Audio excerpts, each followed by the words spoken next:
بسم الله الرحمن الرحيم. السلام عليكم ورحمة الله وبركاته. Waalaikumsalam warahmatullahi Waalaikumsalam warahmatullahi wabarakatuh. wabarakatuh. الحمد لله حمدا يوافي نعمه ويكافئ مزيده. أشهد أن لا إله إلا الله وحده لا شريك له وأن محمدا عبده ورسوله. اللهم صل وسلم على نبينا محمد وعلى آله وأصحابه ومن تبعهم بإحسان إلى يوم الدين وبعد. الحمد لله بالتوفيق والعون من الله تعالى في هذه الليلة المباركة نستطيع أن نلتقي مرة أخرى لنستمر دراستنا ومجلسنا هذا. آه، نرجو الله أن يسهلنا وأن يباركنا في تعلمنا هذا. Dan Alhamdulillah, umat sekalian, ini adalah pertemuan keempat kita. Dan semoga Allah selalu memberikan kemudahan dan keberkahan dalam belajar kita ini. كنا في لقائنا الماضي تكلمنا عن مقدمة الشيخ عبد الله بن طاهر باعلوي في كتابه سلم المنورة، أليس كذلك؟ Kita di pertemuan yang lalu kita masih di muqaddimah, kita masih membahas muqaddimah Syekh Abdullah bin Husain Ba'alwi rahimahullah wa nafa'ana bihi wa bi'ilmihi fid darain, di dalam kitab beliau Sulamut Taufiq. Kita kemarin membahas tentang faedah-faedah terkait dengan basmalah, Bismillahirrahmanirrahim, kemudian hamdalah, kemudian dua kalimat syahadat, dan juga salawat dan salam kepada Nabi Muhammad SAW, dan juga kepada keluarga beliau, sahabat beliau, dan juga orang-orang yang mengikuti mereka. Kenapa al-mu'allif menyebutkan ini di muqaddimah beliau, dan faedahnya apa saja, dan hal-hal yang terkait dengan. Insyaallah malam hari ini kita untuk kitab Sulamut Taufiq ini kita tidak terlalu banyak, jadi kita agak cepat di kitab Sulamut Taufiq. Sedangkan nanti sisa waktu insyaallah kita akan masuk ke pengantar ilmu fikih. Semoga Allah memberikan kemudahan. Baik. Sebelumnya kita sudah membaca muqaddimah ini dan menerjemahkannya di pertemuan kedua, dan di pertemuan ketiga kemarin kita menjelaskan bagian pertama dari muqaddimah ini, dan insyaallah kita lanjutkan sekilas muqaddimah ini, sisa dari muqaddimah ini. Semoga Allah berikan kemudahan. Qala al-muallif rahimahullahu ta'ala wa nafa'ana bihi wa bi'ilmihi fid dharain. Amin. Amma ba'du, فهذا جزء لطيف يسره الله تعالى فيما يجب تعلمه وتعليمه والعمل به للخاص والعام. والواجب ما وعد الله فاعله بالثواب وتوعد تاركه بالعقاب، وسميته سلم التوفيق إلى محبة الله على التحقيق. أسأل الله الكريم أن يجعل ذلك منه وله وفيه وإليه، وموجبا للقرب والزلفى لديه، وأن يوفق من وقف عليه للعمل بمقتضاه، ثم الترقي بالتودد بالنوافل ليحوز حبه وولاه. Baik.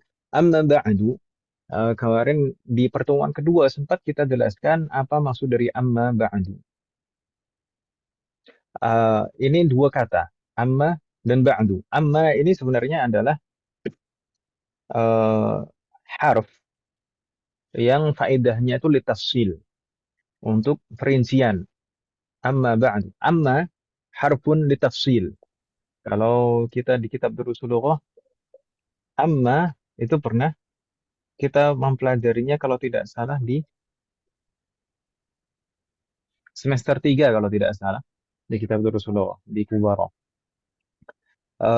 Amma itu harfun litafsil, huruf untuk merinci. Amma hada wa amma hada. Kalau misalkan ada beberapa hal yang kita sebutkan Kemudian kita ingin merinci satu persatu. Misalkan saya punya tiga saudara, yang satu masih di SD, yang satu lagi sudah di SMP, yang satu lagi di SMA. Kita menggunakan amma, amma, amma, misalkan amma Khalid, wa amma Zaid, wa amma Muhammad. Gitu ibu ya. Amma itu untuk perincian. Berbeda dengan imma. Imma ada amma, ada imma. Kalau imma itu huruf untuk pilihan biasanya, bukan merinci. Kalau imma itu untuk pilihan. Misalkan imma an tanama wa imma an taqra al-kitab. Kamu boleh tidur atau boleh juga membaca kitab. Gitu. Imma. Itu bedanya amma dan imma. Kemudian ba'du. Ba'du seperti kita sempat singgung di pertemuan kedua. Ba'du ini sebenarnya penggunaannya itu untuk dzaraf zaman. Dzaraf zaman. Ibu-ibu sekalian sudah eh, pernah mempelajari atau setidaknya mendengar istilah dzaraf kan ibu-ibu ya? Ya, Dzaraf ya atau Ustaz. keterangan. Dzaraf itu bisa dzarful makan atau bisa dzarful zaman, keterangan tempat atau keterangan waktu.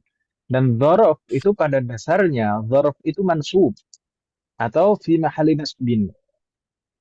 Seperti kita kalau misalkan kita bilang setelah maghrib, ba'dal maghrib, ba'dal isya, ba'da salatis subahi. Ba'da, kita bilang ba'da, mansub. Normalnya dzaraf itu mansub. Tapi di sini ba'du, kita membacanya ba'du. Naam, dalam satu kondisi, qabla dan ba'da itu bisa mabniun ala dhamm. Bisa tandanya dhammah dan tidak boleh tanwin. Jadi mabni. Dalam kondisi, dalam keadaan i'rab apapun, kita bilang qablu dan ba'du. Meskipun ada huruf jar sebelumnya. Meskipun sebagai dhorof, harusnya mansub. Mabniun ala dhamm. Kapan itu? Jika mudhafun ilaihnya dihapus. Tapi masih diniatkan maksudnya. Seperti di sini, amma ba'du.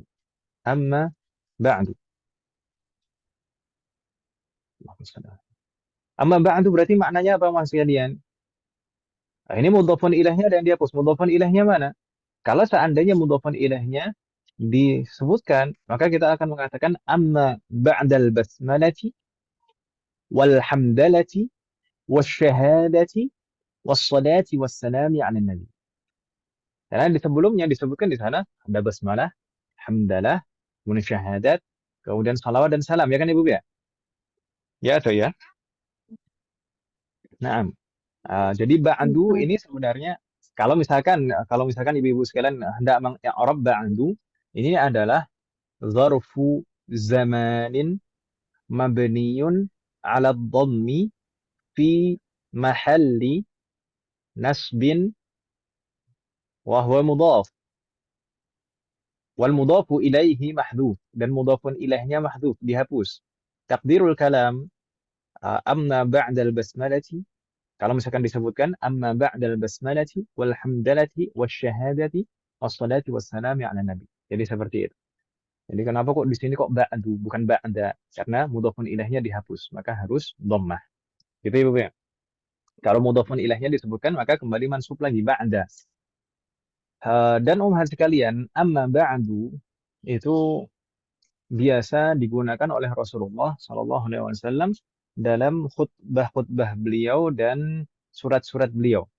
Beliau kalau khutbah biasanya setelah basmalah, kemudian hamdalah, syahadat, kemudian salawat, beliau menyebutkan amma ba'du. Seperti di sini. Makanya al-muallif menyebutkan ini juga meneladani Rasulullah dalam khutbah-khutbah beliau dan juga dalam risalah, dalam surat-surat yang pernah dikirimkan oleh Rasulullah. Amma ba'du.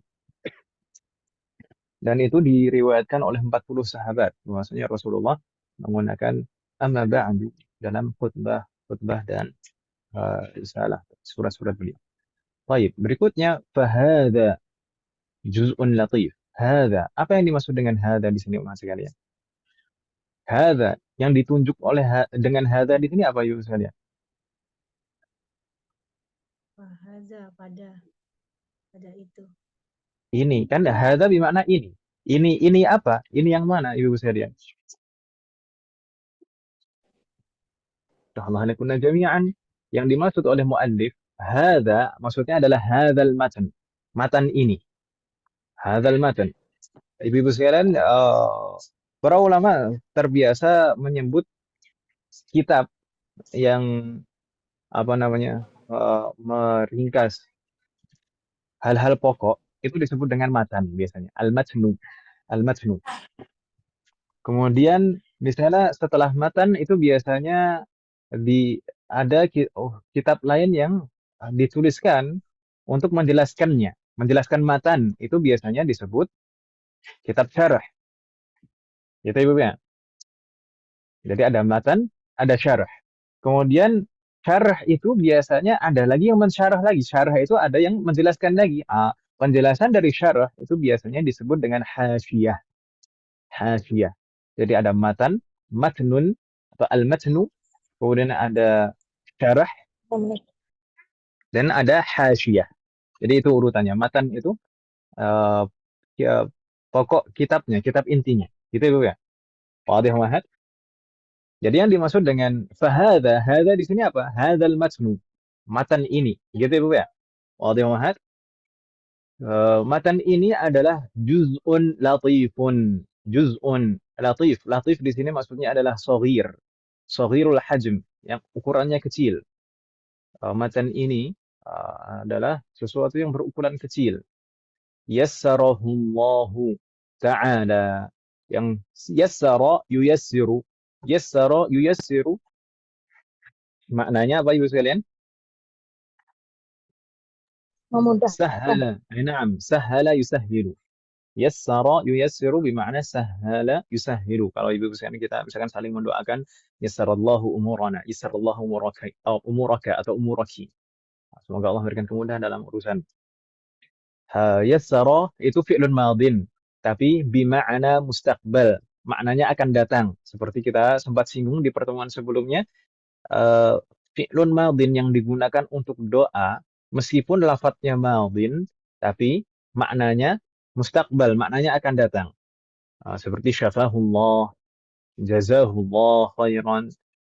Seperti di sini juga yassarahullah. Ini meskipun lafadznya madin tapi maknanya mustaqbal akan datang. Begitu ya Bu ya? Allah nikuna jami'an. Yassarahullahu ta'ala bermakna sahalahullah. Semoga Allah memberikan kemudahan. Semoga Allah memudahkannya. Maksudnya memudahkannya untuk apa? Di sini mungkin ada beberapa tafsiran di dalam doa ini. Bisa maksudnya adalah semoga Allah memberikan kemudahan dalam menuliskan matan ini. Atau juga sebagian ulama menjelaskan maksudnya yassarahullahu ta'ala. Maksudnya yassarahullahu ta'ala lil mutanawilina. Bagi orang-orang yang mendapatkannya dan membacanya bifahmi ma fihi wal amal bimuqtadahu. Semoga Allah memberikan kemudahan kepada orang yang membacanya untuk memahami apa yang di dalamnya dan mengamalkan semua yang terkandung di dalam. Begitu ya, Bu ya? Yasrallahu taala.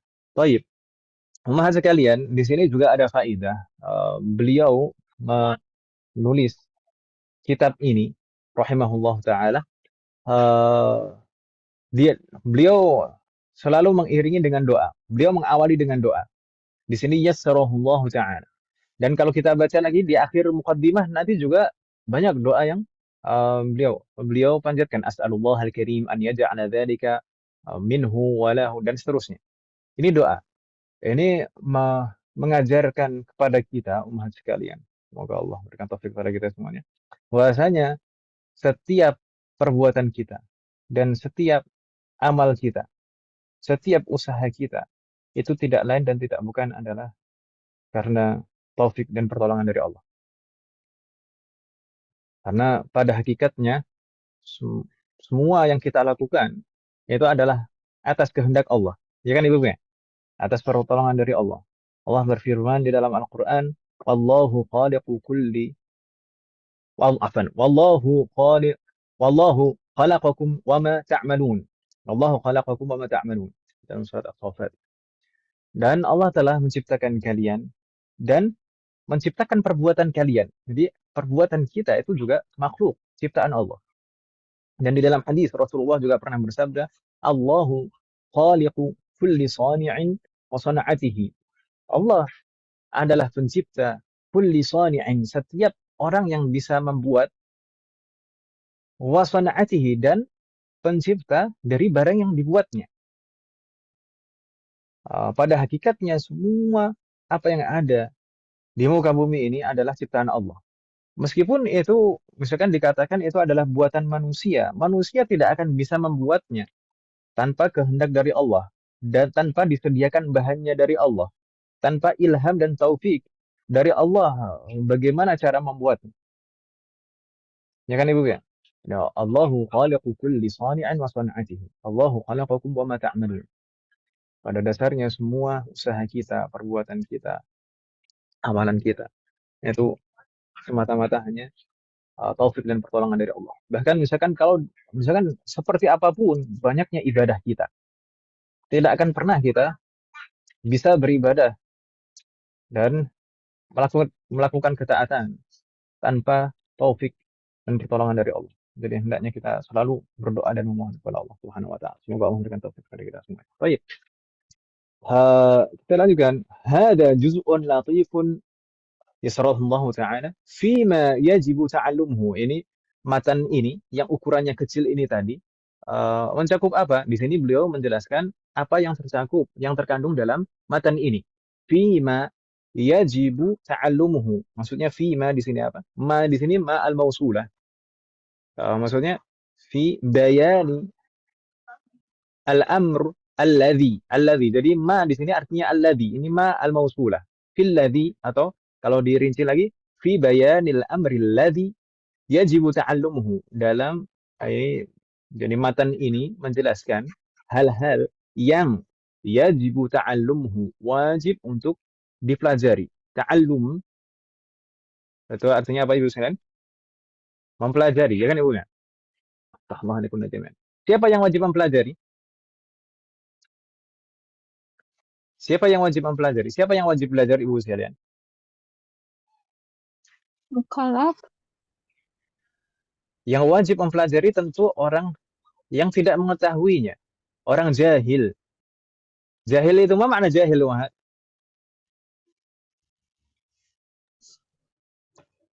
Bodoh bukan Ustaz. Bodoh. Bodoh. Taib. Kalau diartikan jahil itu bodoh, bodoh itu maksudnya gimana Ibu sekalian? Bodoh itu seseorang Tidak yang punya ilmu. tidak belajar, Tidak nggak berilmu. nggak tahu karena nggak belajar, atau yang misalkan dikatakan misalkan IQ-nya nggak tinggi Tidak gitu. tahu karena tidak belajar. Jahil Ilmu itu, agama. sahih. Jadi jahil itu berbeda dengan ghobi atau ahmaq. Dalam bahasa Arab ada jahil, ada ghobi, ada ahmaq. Kalau jahil itu orang yang nggak tahu karena nggak belajar. Gitu ya, Bu ya? Sedangkan ghobi dan ahmaq itu memang kemampuannya seperti itu. Gitu ya, Bu ya? Yasarallahu warana. Semoga Allah akan taufik kepada kita semua. Jadi beda. Jadi ghobi dan ahmaq itu berbeda dengan jahil. Jahil itu orang yang tidak tahu karena belum belajar. Baik, di sini hal-hal yang terkandung di dalam kitab ini yajibu ta'allumuhu, wajib untuk dipelajari. Bagi siapa? Bagi orang yang jahil, bagi orang yang belum mengetahuinya. Belajar kepada siapa? Tentu belajar kepada yang alim, orang yang mengetahuinya, ya kan ya Bu ya? Tahallahanikun jami'an. Baik, mungkin ada pertanyaan Mas sekalian. Mungkin ada pertanyaan. Ustadz, kenapa kita wajib mempelajarinya? Bukannya orang kalau jahil, orang tidak tahu, itu mendapatkan udur. Gimana ya Ustaz?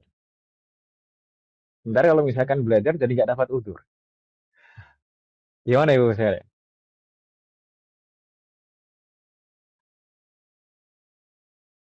Itu pemahaman yang salah. Itu pemahaman yang salah. Baik. Jadi di dalam agama kita, wafaqanallah ta'ala, itu ada perkara-perkara yang memang wajib dipelajari bagi setiap muslim. Seperti kita singgung dari muqaddimah di awal. Ada perkara-perkara yang memang wajib dipelajari oleh setiap muslim. Kalau nggak mempelajarinya maka dosa.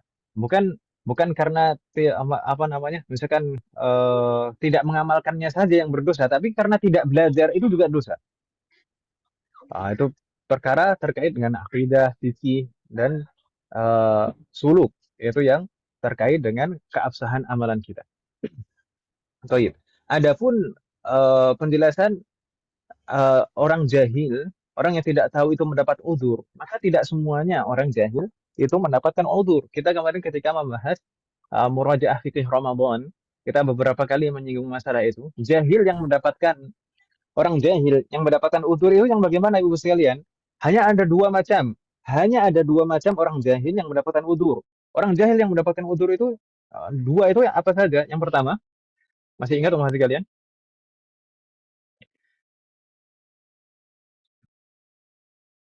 Halo, halo. Ya, Ada orang. ya Ustaz, ada. Bagaimana Ibu sekalian? Masih ingat? Kemarin beberapa kali saya sebutkan ketika merajaah fiqh Ramadan, jahil yang mendapatkan udzur di dalam syariat Islam itu hanya ada dua. Yang pertama, hadis wa ahdin bil Islam, orang yang betul-betul baru masuk Islam, baru banget masuk Islam, sehingga misalkan belum hafal Al-Fatihah, mau sholat belum hafal Al-Fatihah, maka dapat udzur seperti itu. Misalkan belum tahu secara rinci pembatal-pembatal puasa, karena betul-betul baru masuk Islam, ya, di pertengahan Ramadan kemudian masuk Islam. Akan seperti itu mendapatkan udzur, betul-betul baru masuk Islam. Itu hadis wa ahdin bil Islam. Dan yang kedua apa? Man sakana fil badiyah ba'idan amman yu'allimuhu. Orang yang tinggal di tempat terpencil yang jauh dari orang yang bisa mengajarinya. Jadi misalkan tinggal di tempat yang tidak ada teknologi misalkan, dan di tempat terpencil, betul-betul di sana nggak ada orang yang bisa mengajarinya syariat Islam, maka itu mendapatkan udzur. Tapi kalau misalkan kita tidak tinggal kita sudah lama masuk Islam, kemudian kita tinggal bukan di tempat terpencil, kita ada fasilitas, ada orang alim yang bisa kita tanya, ada misalkan ada HP, alat komunikasi yang bisa kita gunakan untuk bertanya. Maka di sana tidak ada uzur kalau misalkan tidak tahu hal-hal yang memang wajib kita ketahui. Allah ini jami. Baik. Wajib fima yajibu ta'allumuhu. Wajib untuk dipelajari bagi orang yang tidak tahu. Belajar dari orang yang alim. Tidak hanya wajib untuk dipelajari, wa ta'limuhu, dan wajib juga untuk diajarkan. Wa ta'limuhu, wajib untuk diajarkan. Setelah kita tahu misalkan, kita mempelajarinya, kita juga wajib untuk mengajarkannya. Terutama kepada orang-orang terdekat di antara kita. Misalkan seperti keluarga kita, anak-anak kita, kemudian saudara-saudara kita, tetangga kita, teman kita misalkan. Nah, sebagaimana sempat saya sebutkan di muqaddimah di awal, di sana dicontohkan oleh Luqman Al-Hakim di dalam surat Luqman. Luqman di sana ketika diperintahkan oleh Allah. Luqman ini mendapatkan karunia ilmu dan amal, dan diperintahkan, diwajibkan oleh Allah untuk bersyukur, dan di antara wujud syukurnya adalah mengajarkan. Di sana disebutkan Luqman mengajarkan kepada anaknya. Hal-hal yang diajarkan apa? Hal-hal yang memang wajib dipelajari. Di sana dia mulai dengan akidah dan larangan syirik, kemudian syariat, di sana salat, zakat, kemudian di akhir nasihat Luqman di sana terkait dengan adab dan akhlak. Itu semuanya wajib belajar dan diajarkan. Tidak hanya itu, kewajiban kita tidak hanya mempelajarinya dan tidak hanya mengajarkan. Tapi apa? Di sana ada yang ketiga, wal amalu bihi. Tapi juga mengamalkannya. Mengamalkan semua yang terkandung di sini, yang mungkin yang disebutkan di pembahasan-pembahasan dalam kitab ini, baik terkait dengan perintah-perintah maupun larangan-larangan. Wajib diamalkan. Dan bahkan sebenarnya sekalian, tujuan utama kita belajar dan menuntut ilmu itu adalah ini, mengamalkannya. Tujuan kita menuntut ilmu dan belajar itu bukan hanya jam'ul ma'lumat, bukan hanya mengumpulkan wawasan, tidak. Tapi kita belajar untuk beramal, ya kan Ibu? Dan kewajiban ini fima yajibu ta'allumuhu wa ta'limuhu wal amal bihi, kewajiban, 3 kewajiban ini. Mempelajarinya, mengajarkannya, dan mengamalkannya. Ini wajib bagi siapa? Lil khasi wal 'am. Lil khas wal 'am. Maksudnya khas di sini siapa? Al khas di sini maksudnya adalah al alim, orang yang berilmu. Atau penuntut ilmu boleh masuk di dalam. Lil khas wal 'am. Khusus dan umum. Khusus. Kenapa kok orang alim itu disebut khas? Khusus. Karena orang alim itu lebih sedikit daripada orang awam, ya kan Ibu ya? Sedangkan am di sini maksudnya adalah orang awam, orang yang tidak tahu, bukan bukan apa, mutakhassis di dalam agama. Allah alaihi jami'an. Setelah beliau menjelaskan bahwasanya apa yang terkandung dan disebutkan pembahasan-pembahasan di dalam kitab ini wajib dipelajari, kemudian diajarkan dan diamalkan. Beliau selanjutnya menjelaskan wal wajibu ma wa'adallahu fa'ilahu bitsawab wa tawa'ada tarikahu bil 'iqab. Beliau menjelaskan apa yang dimaksud dengan wajib, pengertian wajib. Beliau menyebutkan wajib, hukum wajib, yaitu adalah yang Allah janjikan pahala bagi orang yang mengerjakannya. Ma wa'adallahu fa'ilahu bisawab, yang Allah janjikan pahala bagi orang ini mengerjakannya, wa tawa'ada tarikahu bil 'iqab, dan mengancam orang yang meninggalkannya dengan iqab atau hukuman. Ini pengertian yang mungkin paling sering kita dengar, ya kan Ibu ya? Ada ibu-ibu sekalian yang pernah mendengar pengertian lain dari wajib? Halo?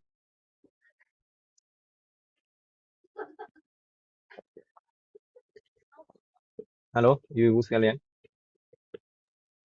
Hadir, Ada? Ustaz. Ada dari ibu-ibu sekalian yang pernah mendengar pengertian wajib yang lain?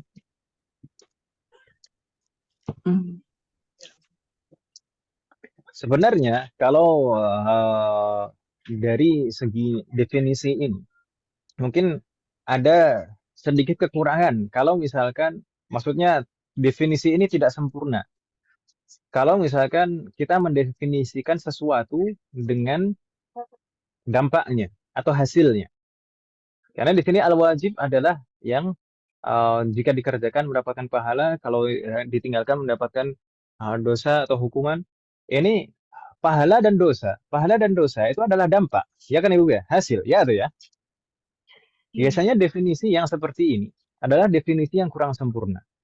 Tapi kebanyakan para ulama ketika menyebutkan definisi hukum-hukum syar'i dalam kitab-kitab matan mukhtasar yang ditujukan untuk pemula, itu biasanya menyebutkannya seperti ini supaya lebih mudah untuk dipahami.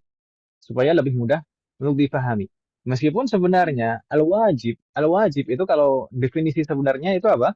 Ma talabahu asy-syari'u talaban jaziman. Ma talabahu syari'u talaban jaziman. Itu pengertian wajib yang sebenarnya. Ma talabahu syari'u talaban jaziman. Yaitu sesuatu yang diperintahkan syariat atau diperintahkan Allah dengan perintah yang mengharuskan. Talaban jaziman. Dengan perintah yang mengharuskan. Nggak bisa enggak. Itu sebenarnya pengertian wajib. Sedangkan faidahnya, maksudnya samarahnya atau konsekuensinya, hukum wajib itu adalah kalau dikerjakan dapat pahala, kalau ditinggalkan dapat dosa. Begitu Ibu ya? Wadih mahat. Dan wajib, mahat sekalian, wajib itu mempunyai istilah-istilah yang lain. Ada sinonimnya. Kalau dalam bahasa kita sinonimnya, muradif atau sinonim. Terkadang kita sebut wajib, terkadang kita sebut fardun, ya kan Ibu ya? Terkadang kita sebut fardun, terkadang kita sebut maktub, kadang mutahattam, kadang lazim. Makanya kadang kita sholat wajib, kita terkadang bilang sholat wajib. Atau as-shalawat al-mafruḍah. As-shalawat al-mafruḍah ya shalawat wajibah. Atau as-shalawat al-maktubah. Ya sama, semuanya maknanya sama. Itu muradif, sinonim. Jadi wajib kemudian fardun, maktub, mutahattam, lazim, itu semuanya sama maknanya. Gitu Ibu ya. Kalau ibadah Oke. mahdoh apa Ustaz? Oh, itu beda lagi. Ibadah mahdhah itu ibadah yang memang betul-betul murni, itu ibadah, nggak ada apa namanya, nggak ada unsur-unsur, tidak ada unsur kebiasaan, adah di sana. Ibadah mahdhah. Seperti Contohnya salat, apa Ustaz? ibadah mahdhah. Salat itu ibadah mahdhah. Tidak ada unsur kebiasaan di sana. Berbeda dengan mandi, misalkan mandi wajib atau mandi sunnah. Mandi wajib atau mandi sunnah di sana ada unsur kebiasaan juga ya atau ya?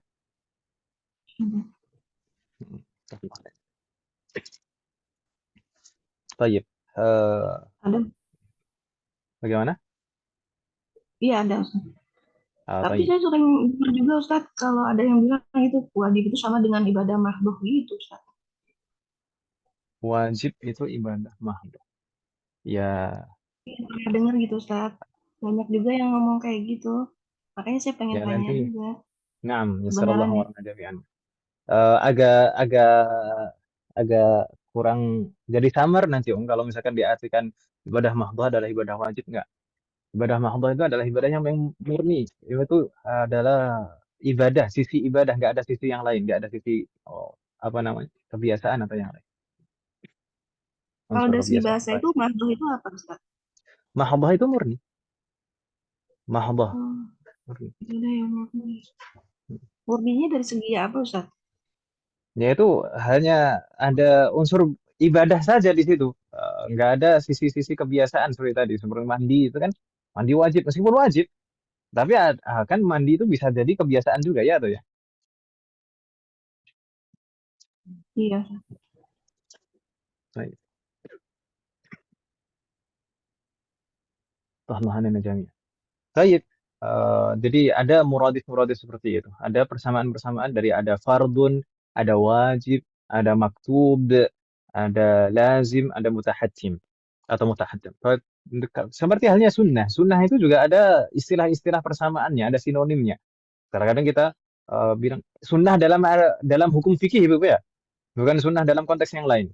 Karena sunnah ini bisa berbeda maknanya kalau konteksnya berbeda. Sunnah bisa juga kita katakan nafilah, bisa kita katakan tatawwu' atau mustahab atau mandub, itu semuanya sinonim dari kata sunnah. Baik, nastamir. Ya sallallahu alaihi wasallam. Wasammaituhu, berikutnya al-muallif rahimahullahu taala wa nafa'ana bihi wa bi'ilmihi fid dharain. Beliau berkata wasammaituhu, dan saya menamainya. Maksudnya menamai al-juz'u al-latif tadi. Menamai matan ini. Menamai matan ini sullamat taufiqi ila mahabbatillahi ala tahqiq. Ini nama kitab beliau ini. Sulamut taufiq. Sulam itu tangga. Taufiq. Apa makna taufiq? Taufiq itu kalau diartikan oleh para ulama, mereka menjelaskan khalqu qudrati ta'ati fil abdi. Khalqu qudrati at-ta'ati fil abdi. Yaitu Allah memberikan qudrah, memberikan kemampuan kepada seorang hamba untuk menjalankan ketaatan. Itu taufik. Taufik itu apa? Kehendak Allah memberikan kekuatan kepada seorang hamba untuk menjalankan ketaatan. Nah, di sini mungkin ini lebih khusus daripada hidayah. Jadi hidayah itu dikatakan oleh para ulama, hidayah itu ada dua macam, ada hidayatul irsyad dan ada hidayatul taufiq. Hidayatul irsyad itu seperti nasihat yang bisa usahakan oleh orang lain. Misalkan orang lain menasihati temannya, menasihati kita. Itu hidayatul irsyad namanya. Berupa nasihat, tausiah, kajian-kajian seperti itu hidayatul irsyad. Tapi kalau hidayatul taufiq itu hanya dari Allah. Hidayatul taufiq itu dari Allah. Kehendak Allah memberikan kemampuan kepada seorang hamba untuk menjalankan ketaatan. Itu taufik. Begitu Ibu ya? Wadih Muhammad. Jadi dua-duanya internal gitu, eksternal ya Ustaz ya. Cuma yang satu dari Allah, yang satu dari manusia sesama gitu Ustaz Naam. ya. Naam sahih. Hidayatul irsyad itu. Naam sebenarnya hidayah itu juga kita sendiri bisa mengusahakannya. Hidayah itu kita mencari hidayah bisa, ya kan Ibu? Mek? Seperti Syekhul Islam Ibnu Taimiyah dalam Muqaddimah. Di awal-awal beliau menulis uh, Manzumah Lamiyah. Beliau mengatakan ruzqal huda man lil hidayati yas'alu. Ruzqal huda. Uh, Hidayah itu akan diberikan liman lil hidayati yas'alu. Diberikan kepada orang yang memang mencarinya, mencari hidayah. Ustadz Afan, gimana Nah, dengan surat Al-Qasas? Innaka bagaimana? latahdi man ahbabta walakin Allah yahdi man yasha. Nah, itu hidayah Nah, yang itu maksudnya Allah adalah berikan. hidayatul taufik. Itu maksudnya adalah hidayatul taufik. Adapun hidayatul irsyad, na'am, kita para nabi dan rasul dan kita semuanya hanya memang hanya berusaha sebatas hidayatul irsyad. Maksudnya kita menyampaikan, menasehati, kan gitu Ibu ya. Tapi hidayatul taufik itu hanya milik Allah. Jadi di dalam ayat tersebut itu maksudnya adalah hidayatul taufik. Kehendak Allah untuk memberikan kemampuan kepada seorang hamba untuk menjalankan ketaatan. Kalau beda ilham apa Ustaz? Ilham. Fa'alhamaha fujuraha wa taqwaha itu dari Allah juga, bukan? Nah, ilham itu dari Allah. Saya jadi ingat ya, kalau saya ketemu santri namanya Taufik atau Ilham atau Rizki itu biasanya saya selalu tanya, Ilham dari mana? Taufik dari mana? Rizki dari mana? Terus dia kalau bilang saya dari kota ini, salah saya bilang gitu. Rizki, Ilham, Taufik itu dari Allah semuanya. Baik. Ilham itu dari Allah. Tapi itu ada sisi perbedaan antara ilham dan taufik, Ibu sekalian. Jadi kalau itu justru lebih mirip seperti misalkan kalau Nabi dan Rasul itu mendapatkan wahyu, ya tuh ya. Nabi dan Rasul itu mendapatkan wahyu. Tapi wahyu itu sudah terputus di masa Rasulullah. Ketika Rasulullah meninggal, maka wahyu sudah tidak ada lagi. Tidak ada turun wahyu. Tapi terkadang seseorang itu mendapatkan ilham, mendapatkan petunjuk, isyarat itu ilham. Kalau orang Gitu Jawa ya, Ibu ya? bilangnya wangsit terus ya. Oh, wangsit. Kalau wangsit ini, wangsit dari siapa ini? Kalau wangsitnya nyarinya di tempat keramat itu bukan ilham itu namanya. Hmm. Maksudnya biasa orang Jawa ngomongnya gitu kan Ustaz. Kalau dapet Naam, betul, itu. sahih. Nah, ini nampaknya siapa ini tadi yang bertanya? Ya, sallallahu alaihi Apa wasallam. Ustaz? Saya Ustaz. Naam, Bu Yuli. Bu Yuli orang Jawa, Om ya? Saya orang Sumatera Ustaz. Orang Sumatera. Tapi kok tahu? Di sana banyak orang Jawa, Om. Sallallahu alaihi wasallam. Saya orang Jawa, Om. Tayyip, wangsit. Nah, terkadang orang Jawa bilang wangsit, tapi wangsit itu cenderung biasanya itu orang menyendiri. Misalkan ini amaliyah yang sebenarnya menyelisih syariat. Misalkan orang menyendiri, kemudian dia ingin mendapatkan sesuatu petunjuk gitu ya, dan dia menyendiri di tempat keramat biasanya seperti itu. Eh, Semoga Allah memberikan taufik kepada kita semua. Baik, Sulamut Taufiq, ini nama kitabnya. Ila mahabbatillahi, menuju kecintaan Allah, ada tahqiq. Ada tahqiq, misalnya tahqiq di sini maksudnya adalah al-wadih al-haq. Al-haq al-wadih, yang benar dan jelas. At-tahqiq di sini maksudnya adalah al-haq al-wadih, yang benar dan jelas. Jadi secara tidak langsung di sini maksudnya adalah sulamut taufiq ila mahabbatillah ala at-tahqiq. Ini adalah kitab ini adalah wasilah untuk mendapatkan kecintaan dari Allah Subhanahu wa taala, yang kecintaan yang benar dan jelas. Dan umat sekalian, kecintaan Allah Subhanahu wa taala itu hanya bisa didapatkan dengan melaksanakan semua perintahnya dan menjauhi semua larangannya dan mengikuti semua apa yang telah diajarkan oleh Rasulullah sallallahu alaihi wasallam. Sebagaimana Allah telah bersabda,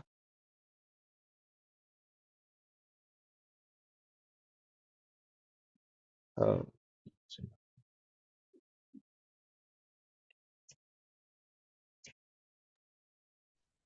Qul in kuntum, na'am. Qul in kuntum tuhibbunallaha fattabi'uni.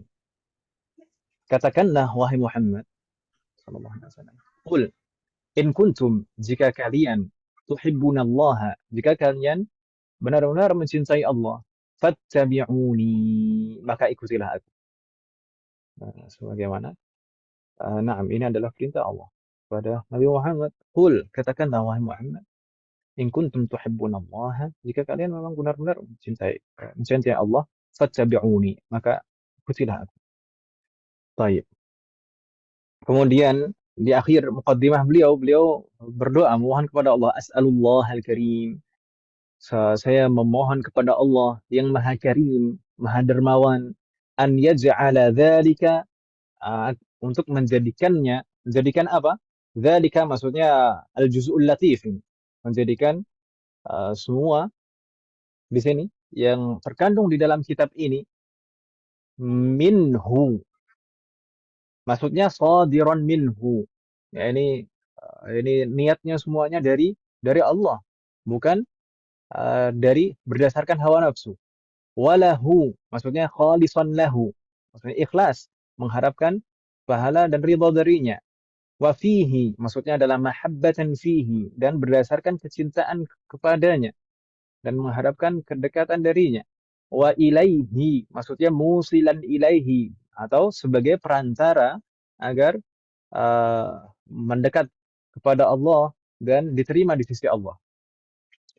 Wa mujiban lil qurbi, maksudnya mujiban di sini adalah musilan.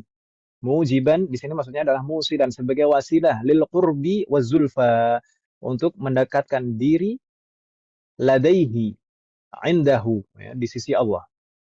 Al-qurb wa zulfa, sebagaimana kita sebutkan sebelumnya, al-qurb wa zulfa itu maknanya sama. Dan biasa orang Arab biasanya ada dua kata yang maknanya sama disebutkan berturut-turut, itu fungsinya dan tujuannya adalah litaukid, untuk penegasan. Lil qurbi wa zulfa. Az-zulfa disebutkan di sini untuk penegasan. Ladaihi, lada, kalau ibu-ibu sekalian kalau di semester akhir kita belajar lada. Lada itu maknanya sama seperti inda atau ma'a. Maksudnya di sini semoga apa yang dipelajari di sini menjadi wasilah untuk mendekatkan diri kepada Allah. Wa an yuwaffiqa, di sini doa yang selanjutnya, semoga Allah memberikan taufik. Man waqafa alaihi, maksudnya man waqafa alaihi di sana adalah siapa yang mempelajarinya. Meskipun waqafa itu maknanya asalnya berhenti atau berdiri, mungkin yang paling banyak kita temui maknanya. Tapi dalam konteks ini waqafa maksudnya di sini adalah ittala'a, itu mempelajarinya. Semoga Allah memberikan taufik kepada orang yang mempelajarinya lil amal bimuqtadahu, untuk bisa mengamalkan dengan apa yang dikandung di dalam kitab ini. Tsumma at-taraqqi, at-taraqqi bimana al-irtifa', meningkat, meninggi, dari satu derajat ke derajat yang berikutnya. Bitawaddud, kemudian meningkatkan diri. Bitawaddud, tawaddud maknanya tahabbub. Bin nawafil, itu mencari kecintaan Allah dengan an-nawafil.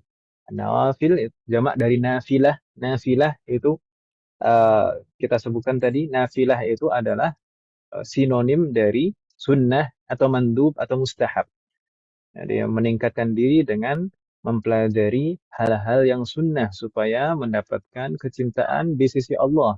Liyahuza hubbahu, untuk mendapatkan kecintaannya. Wa walahu, walahu di sini adalah maksudnya perlindungannya dan pertolongannya. Wali, ibu-ibu sekalian mungkin pernah mendengar istilah waliullah di sini. Wa walahu di sini akar katanya sama. Jadi, orang yang selalu mendapatkan perlindungan dan pertolongan dari Allah. Taib, hal ini berdasarkan apa? Ini meningkatkan diri dengan hal-hal perkara-perkara sunnah untuk mendapatkan kecintaan di sisi Allah. Ini didasari oleh hadis qudsi yang disebutkan oleh Rasulullah. Qala sallallahu alaihi wasallam, Rasulullah pernah bersabda, qala Allah Ta'ala, bahwasanya Allah bersabda, la yazalul 'abdu yataqarrabu ilayya bin nawafili hatta uhibbahu. tidaklah seorang hamba yang berusaha mendekatkan diri kepadaku dengan amalan-amalan sunnah, melainkan aku akan mencintainya hatta uhibbahu. Fa idza ahbabtuhu kuntu sam'ahu alladhi yasma'u bihi. Dan jika aku telah mencintainya, maka aku akan menjadi pendengarannya yang dia mendengar dengannya. Wa basarahu alladhi yubsiru bihi, dan aku menjadi penglihatannya yang dia melihat dengannya. Wa lisanahu alladhi yantiqu bihi, dan menjadi lisannya yang dia berkata dengannya. Wa yadahu allati yabtishu biha, dan menjadi tangannya yang dia memanggang dengannya. Wa rijlahu allati yamshi biha, dan menjadi kakinya yang dia gunakan untuk berjalan. Tapi maksud dari hadis ini, misalkan menjadi pendengarannya yang dia mendengar dengannya, maksudnya adalah Allah menjadi Allah melindungi dan menjaga pendengarannya supaya tidak mendengar hal-hal yang tidak selayaknya untuk didengarkan. Jadi melindungi. Jadi seorang hamba jika berusaha untuk mendekatkan diri kepada Allah dengan amalan-amalan sunnah, maka Allah akan menjaga seluruh anggota tubuhnya. Semoga Allah berikan taufik kepada kita semua, dan semoga Allah berikan kecintaannya kepada kita semua. Amin. Hal min soal Umar?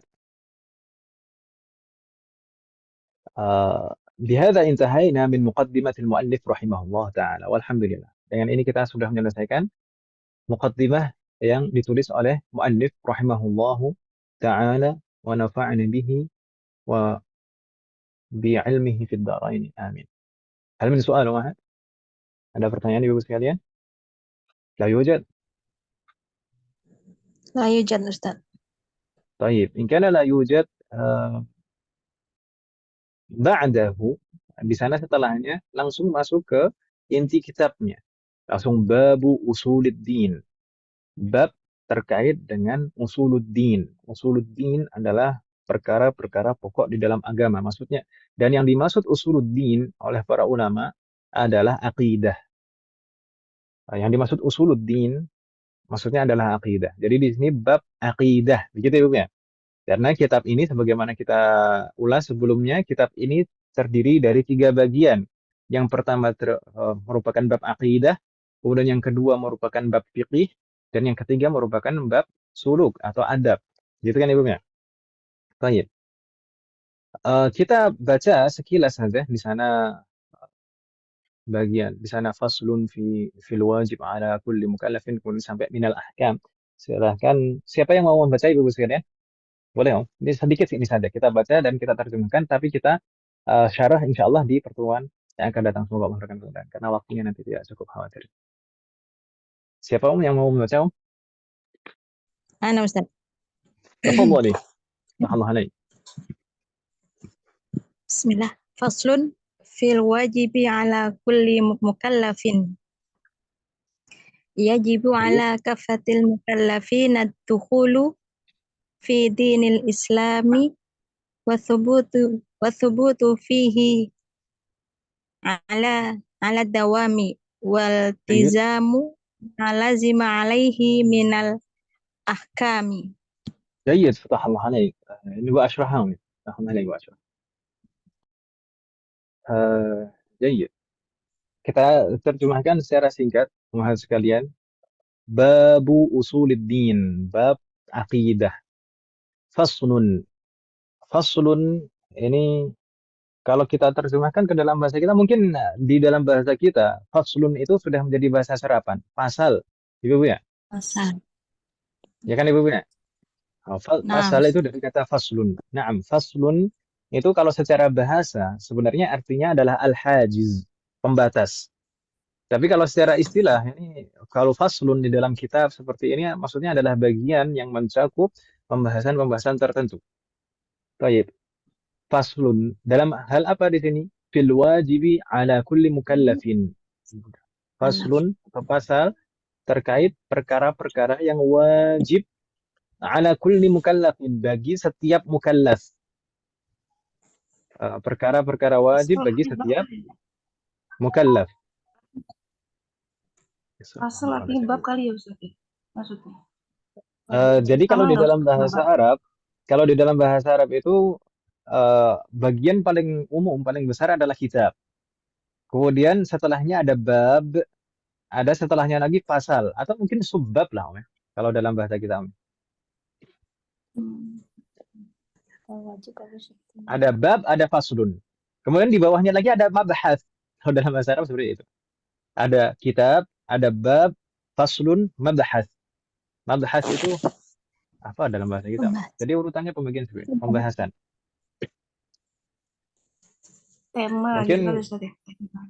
ya mungkin ada. Jadi faslun itu biasanya setelahnya bab. Jadi maksudnya lebih kecil. Jadi perinciannya bab itu ada pasal-pasal di dalamnya. Gitu ya, Bu ya? Wadah wahad. Ada insyaallah. Mahnikunat jami'an. Fil wajibi ala kulli mukallafin. Dalam perkara-perkara yang wajib bagi kulli mukallaf. Bagi setiap mukallaf. Setiap mukallaf.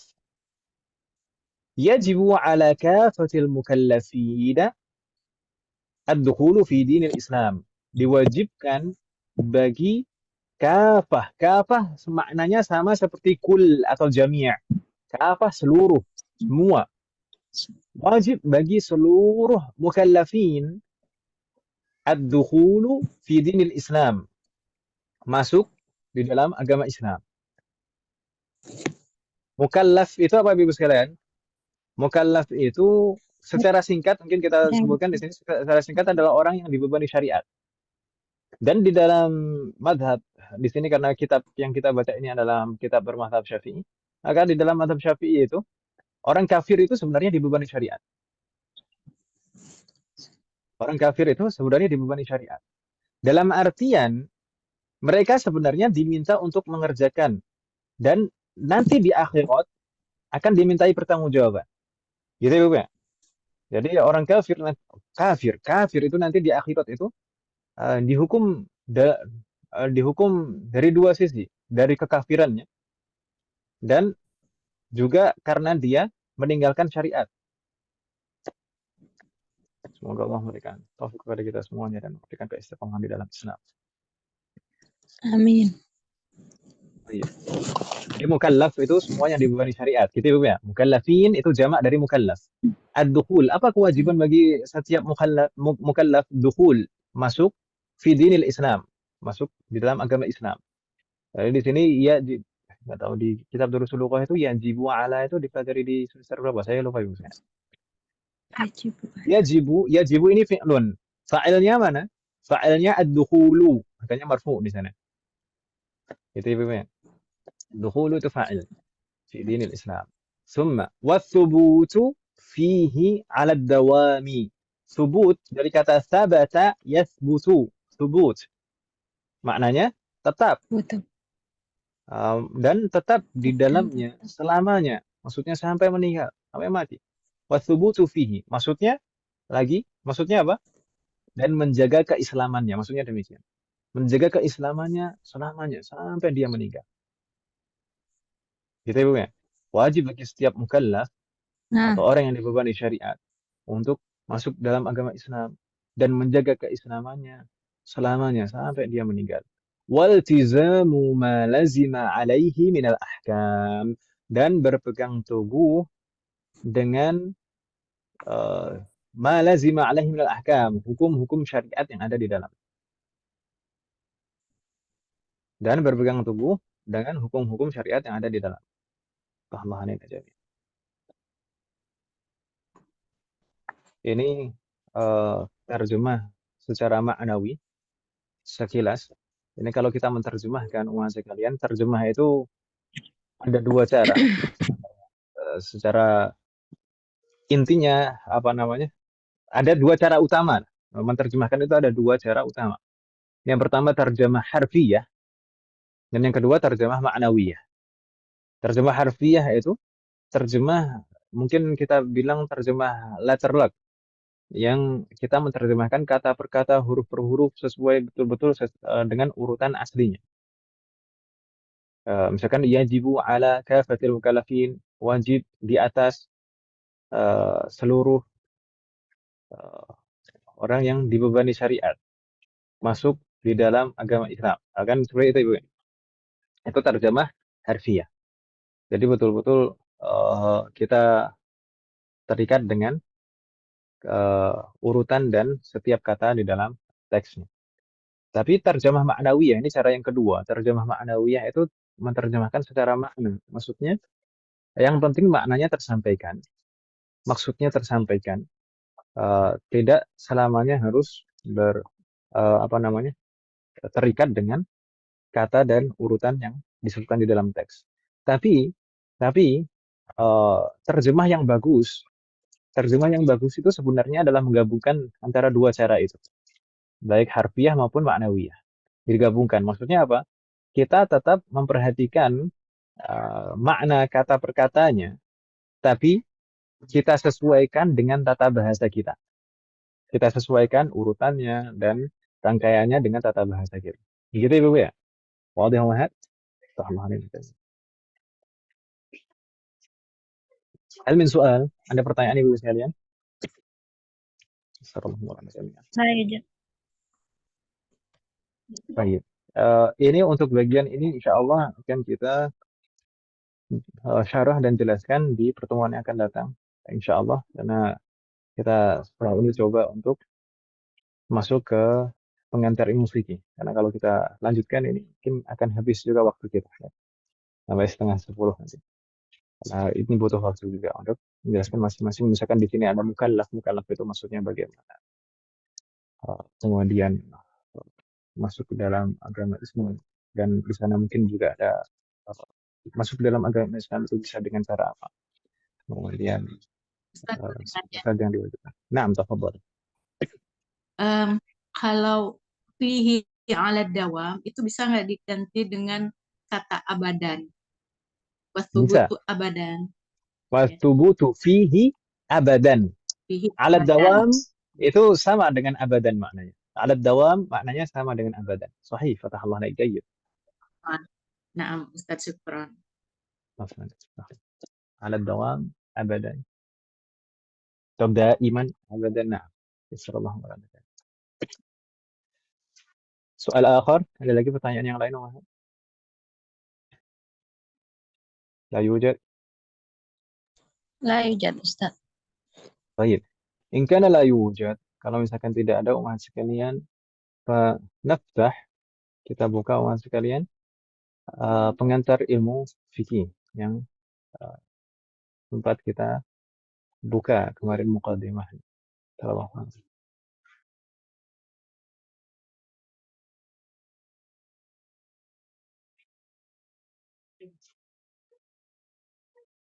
Baik. Pengantar ilmu fikih kemarin sempat saya Bismillahirrahmanirrahim. Di awal atau di pertemuan kedua kita sempat membuka pengantar ilmu fikih ini ya kan Ibu ya. Atau disebut biasanya dengan bahasa Arab al-madkhal ila ilmi fiqh, dan banyak sekali para ulama yang menuliskan pembahasan ini bisa dengan nama al-madkhal ila ilmi fiqh atau at-tarikh atau tarikh tasyri' atau tarikhul fiqh islami, dengan nama-nama yang berbeda tapi biasanya maksudnya sama. Maksudnya kalau di dalam bahasa kita sebut dengan pengantar ilmu fikih. Baik, ini penting untuk kita pelajari sebagai muqaddimah yang tujuannya supaya kita masuk mempelajari ilmu fikih itu dari pintu yang benar gitu. Karena banyak orang belajar fikih biasanya itu langsung mempelajari hukum-hukum, langsung membuka kitab, kemudian oh ini hukumnya demikian, ini hukumnya demikian. Tapi tidak betul-betul bisa menguasainya atau bahkan terkadang meragukan apa yang disebutkan di dalam kitab itu. Oh ini kan cuma pendapat ulama. Karena mungkin saya pernah sampaikan sebelumnya, karena mungkin tergambar di benaknya, dia menghayal dan tergambar di benaknya bahwasanya para ulama itu terkadang itu menyampaikan sesuatu itu tidak ada dalilnya, mungkin tergambar di benaknya mungkin seperti itu, padahal tidak mungkin seperti itu. Para ulama ketika menyampaikan, menulis kitabnya itu apakah mungkin tanpa dalil? Nggak mungkin. Mereka itu para ulama, orang yang bertakwa, yang soleh, yang takut kepada Allah, bukan orang seperti kita. Tidak mungkin bagi mereka mengatakan sesuatu terkait dengan agama Allah tanpa dalil. Tidak mungkin. Meskipun ya mereka misalkan para ulama itu sama-sama mempunyai dalil, bukan berarti selalu hasilnya kesimpulannya sama. Tidak selalu seperti itu. Makanya ada perbedaan pendapat di kalangan para ulama. Misalkan seperti itu. Dan ketika ada perbedaan pendapat di kalangan para ulama juga tidak bisa kita katakan misalkan semuanya benar itu, misalkan tidak seperti itu. Di sisi Allah kebenaran hanya satu, tapi kita tidak bisa memastikan mana yang benar. Kita nggak tahu. Para ulama itu beristihad. Para ulama beristihad, mengambil kesimpulan dari dalil-dalil. Dan istihad itu bisa benar, bisa salah. Kalaupun salah, mereka tidak berdosa karena mereka sudah beristihad. Gitu Ibu ya. Semoga Allah memberikan taufik kepada kita semuanya. Jadi kemarin kita sebutkan di antara tujuan kita mempelajari pengantar ilmu fikih ini adalah mengetahui makna fikih, kemudian keutamaannya dan hukum mempelajarinya. Jadi supaya kita mempunyai keinginan dan dorongan. Bahwasanya kita tahu, ketika kita tahu misalkan sesuatu itu penting dan kita butuhkan, maka kita akan ada dorongan dan semangat untuk mempelajarinya, ya kan Ibu ya? Kalau kalau orang kita bilang apa Ibu sekalian? Tak kenal maka tak sayang, ya kan Ibu ya? Ya, sesuatu perkataan itu kalau digunakan dalam konteks yang benar, dalam sesuatu yang benar, maka maknanya benar. Tapi kalau digunakan dalam konteks yang salah, maka jadi salah dan berdosa. Tak kenal maka tak sayang. Naam, dalam konteks ini juga demikian. Dalam bidang-bidang ilmu itu juga seperti itu. Kalau di dalam bahasa Arab disebutkan oleh orang Arab itu mengatakan apa? An-nasu a'da'u ma jahilu. Ini pepatah Arab. Yang mirip seperti bahasa Indonesia tadi. An-nasu a'da'u ma jahilu. Manusia itu senantiasa menjadi a'da, musuh, ma jahilu, dari apa yang tidak dikenalnya. Manusia itu tabiatnya seperti itu. Akan cenderung memusuhi apa yang tidak difahami dan tidak dikenalinya. Makanya kita berharap kita mempelajari pengantar ilmu fikih ini supaya betul-betul tahu hakikat ilmu fikih itu seperti apa. Semoga memberikan taufik kepada kita semuanya. Di antara tujuannya juga semakin bersemangat dalam mempelajari ilmu fikih, kemudian mengetahui fase-fase perkembangan ilmu fikih, karena ilmu fikih itu tidak tiba-tiba jadi seperti di zaman sekarang. Ada fase-fase yang dilalui di zaman Rasulullah, sahabat, kemudian tabi'in, tabi'ut tabi'in, dan muncul madhab-madhab.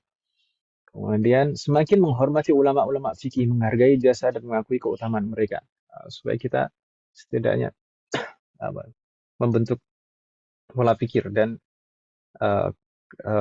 kepribadian kita, bagaimana menyikapi dan menempatkan diri kita, memposisikan diri kita.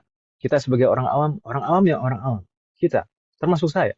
Kita orang awam itu, kita posisikan diri kita sebagai orang awam. Para ulama sebagai ulama. Jangan pernah mengatakan ulama manusia juga, para ulama itu manusia, saya juga manusia. Jangan pernah mengatakan seperti itu. Nah, beda. Kita orang awam, nggak pernah belajar.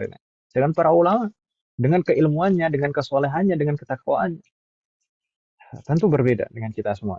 Baik, mengetahui perbedaan antara madrasah-madrasah fikih. Naam, fikih itu mengalami fase-fase perkembangan dan juga di sana pada prosesnya ada madrasah-madrasah. Maksudnya ada apa istilahnya pusat-pusat pemikiran fikih yang di sana ada misalnya karakter-karakter tertentu, misalkan madrasah aqliyah, madrasah ahlul hadis, kemudian madrasah zahiriyah, yang madhab ahlul zahir, kemudian juga ada madrasah-madrasah yang di zaman kita banyak bermunculan, yang juga terkadang ada permasalahan-permasalahan di dalamnya. Kemudian mengetahui makna bermadhab dan hukumnya, dan yang terakhir tujuannya adalah bisa membedakan antara mana yang boleh dan mana yang tidak boleh dalam masalah bermadhab.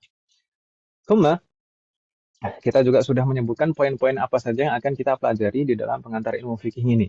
Pertama, definisi umum ilmu fikih, fase-fase yang telah dilalui ilmu fikih, kemudian kelebihan dan ciri-ciri fase pertama, yaitu masa kenabian. Ini fase pertama, masa diturunkannya syariat atau wahyu. Kemudian yang keempat, fikih pada masa sahabat, dan di antara ulama mereka yang terkenal, para sahabat. Di antara para sahabat, ada orang yang memang alim dan dikenal sebagai orang alim. Nah, para sahabat semuanya itu sebenarnya alim. Tapi apakah semuanya mereka berfatwa? Tidak. Nanti insya Allah akan kita bahas. Kemudian yang kelima, madrasah-madrasah fikih pada masa tabi'in, setelah masa para sahabat. Kemudian yang keenam, mengenal lebih dekat madhab fikih yang empat. Empat madhab. Mungkin di sini pembahasannya agak panjang yang keenam ini. Dan kita akan membahas satu persatu dari imam madhab yang empat. Dari Imam Abu Hanifah, kemudian Imam Malik, Imam Syafi'i, dan Imam Ahmad. Perkembangan madhabnya dan biografi masing-masing. Kemudian yang ketujuh, madhab fikih yang lenyap dan sirna. Di sana sebenarnya madhab fikih itu tidak hanya empat itu saja, tapi mungkin ada puluhan sebenarnya. Tapi semuanya lenyap dan sirna. Kita akan sedikit membahasnya nanti insya Allah. Allah memberikan kemudahan dan taufik. Kemudian yang ke-8, fikih pada masa kita, pada masa kini, sekarang. Kemudian yang ke-9, bermadhab dan cara kita menyikapinya. Kemudian yang ke-10, madrasah-madrasah fikih yang ada dari dahulu sampai sekarang. Ada madrasah Ahlul Hadis, Ahlul Ra'i, Ahlul Zahir, madrasah-madrasah aqliyah yang ada sekarang. Kemudian yang ke-11, sebab-sebab para ulama berbeda pendapat dan bagaimana kita menyikapi perbedaan pendapat di antara para ulama. Gitu ya. Kita sebutkan perbedaan pendapat, Ibu sekalian. Jangan mengatakan perselisihan pendapat, seakan-akan para ulama berselisih terus. Beda pendapat itu nggak harus berselisih kan Ibu ya? Ya, Baik. Ya. Kadang orang berbeda pendapat tapi masih hubungannya masih baik, saling bersahabat, masih ngopi bareng gitu kan Ibu ya. Nggak kayak orang sekarang. Kalau beda pendapat udah musuh-musuhan.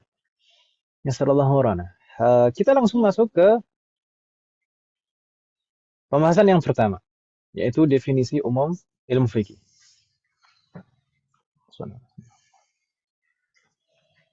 Definisi umum ilmu fikih, kita akan membahas beberapa hal di sini, umat sekalian. Yang pertama terkait dengan ta'rif atau pengertiannya, definisinya.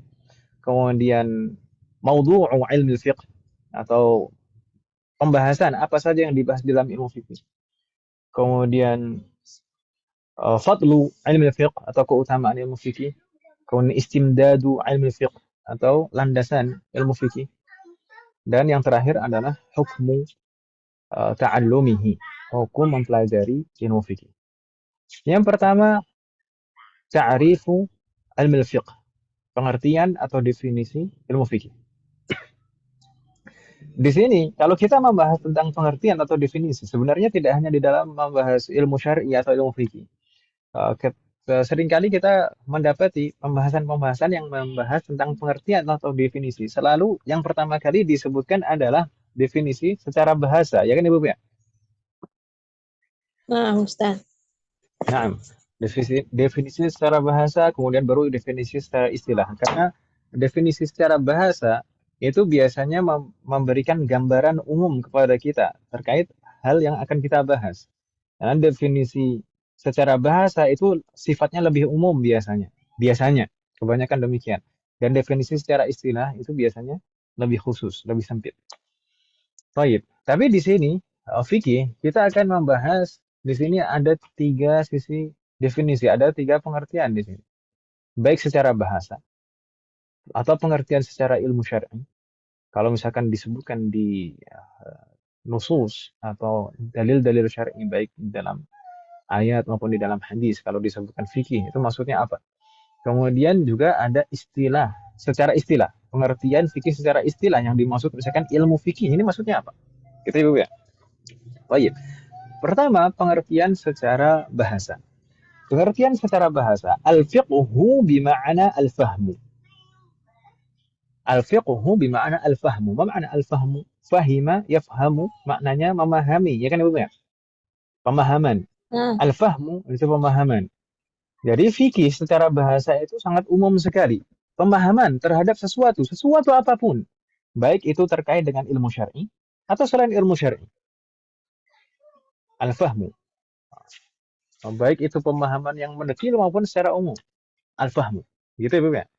Itu pengertian al-fiqhu adalah al-fahmu. Itu secara bahasa. Adapun pengertian fikih secara syar'i, Maksudnya kalau disebutkan istilah fikih di dalam nusus syar'iyah, di dalam ayat atau di dalam hadis, maksudnya apa? Maksudnya apa? Pengertian fikih secara syar'i adalah ilmu tentang permasalahan agama. Semua ilmu terkait dengan permasalahan agama itu dinamakan fikih. Dinamakan fikih. Makanya kalau misalkan kita membaca ayat, hadis, Rasulullah bersabda, "Man yuridillahu bihi khairan yufaqihhu fid din." Jika Allah menghendaki kebaikan pada diri seseorang, maka yufaqihhu, maka Allah akan menjadikannya faham fid din, dalam perkara agama. Yufaqihhu fid din, faham dalam perkara agama. Di sini pengertian fikih secara bahasa atau secara ilmu syar'i atau secara istilah. Ini secara ilmu syar'i, secara syar'i. Jadi semua ilmu terkait tentang permasalahan agama ini disebut fikih. Makanya dalam hadis itu disebutkan yufaqihu fid din. Gitu Ibu ya. Wadih mahad. Jadi masuk di dalamnya semuanya. Misalkan tafsir, aqidah, fikih, kemudian hadis, mustalah, misalkan, dan semuanya. Bingung tidak mas kalian?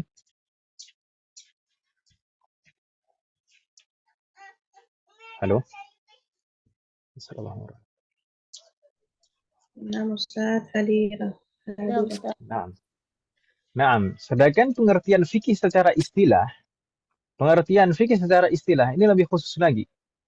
Maksudnya kalau misalkan disebutkan ilmu fikih, zaman sekarang dikatakan ilmu fikih, itu maksudnya fikih itu apa? Ilmu tentang hukum syar'i dari setiap perbuatan hamba, atau al-ilmu bi ahkamin syar'iyyatin amaliyatin. Al-ilmu bi ahkam syar'iyyah amaliyah. Mustanbatah min nusus. Baik. Ilmu terkait tentang hukum syar'i. Ilmu tentang hukum-hukum syar'i dari setiap perbuatan hamba, dari setiap perbuatan seseorang. Bi af'alil mukallafin. Allahumma shalli. Jadi misalkan kalau seseorang di sana sempat kita jelaskan Ibu ya, fikih itu mencakup apa saja pembahasannya, masuk di sana masalah ibadah, kemudian masuk di sana juga masalah muamalah, perniagaan, masuk juga di sana masalah apa? Nikah, fikih usroh, fikih keluarga, masuk juga di sana terkait dengan jinayat atau tindak kriminal. Itu semuanya perbuatan manusia. Semua perbuatan manusia itu ada hukumnya, dihukumi, dibahasnya di dalam apa? Di dalam ilmu apa? Di dalam ilmu fikih. Begitu Ibu ya? Wadih mahad? Baik. Hampir sama ya Ustaz. Ustaz, kayaknya hampir Bagaimana? sama ya pengertian. Kayaknya Tidak, hampir sama pengertiannya yang tidak, syar'i sama istilah. tidak Oh, sama. beda ya. Jadi kalau kita perhatikan lebih detail dari tiga pengertian ini, di sini ada sisi keumuman dan kekhususan. Dari tiga ini, yang satu ini paling umum mencakup semuanya. Kemudian ada yang lebih khusus di bawahnya. Ada yang lebih paling khusus lagi. Jadi kalau misalkan ibaratkan lingkaran, ada lingkaran paling besar, kemudian di dalamnya ada lingkaran lebih kecil lagi, di dalamnya ada lingkaran yang paling kecil. Gitu Ibu sekalian. Jadi kalau misalkan kita perhatikan di sini, yang paling umum itu pengertian secara bahasa, secara syar'i atau secara istilah.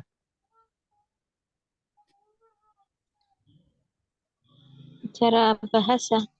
Nah, pengertian paling umum di sini adalah secara bahasa, mencakup semua pemahaman, baik pemahaman terkait dengan hukum-hukum syar'i, hukum-hukum syariat, atau terkait dengan hal-hal yang lain, yaitu pengertian secara bahasa.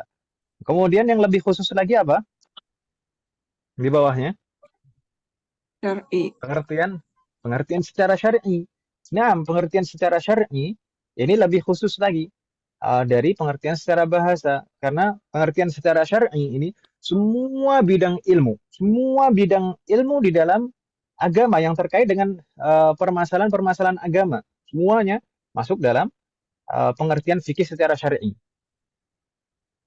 Di sana masuk di dalamnya akidah, fikih, adab, terus kemudian tafsir, hadis, sirah, semuanya. Gitu Ibu ya. Kemudian kalau secara istilah ini paling khusus. Paling khusus, lingkaran paling kecil ini adalah pengertian fikih secara istilah. Ini hanya terkait dengan apa? Terkait tentang hukum perbuatan hamba. Terkait dengan hukum-hukum perbuatan manusia. Manusia berbuat seperti ini, hukumnya apa? Manusia berbuat seperti ini, hukumnya apa? Jadi perbuatan secara fisik, ibu-ibu sekalian. Kalau misalkan saya tanya, misalkan akidah, akidah itu masuk pengertian fikih secara istilah atau tidak? Hmm, Akidah itu masuk pengertian fikih secara istilah tidak? Iya. iya. Ya. Tidak. Ya tidak. Enggak ya? Tadi secara istilah itu tadi apa?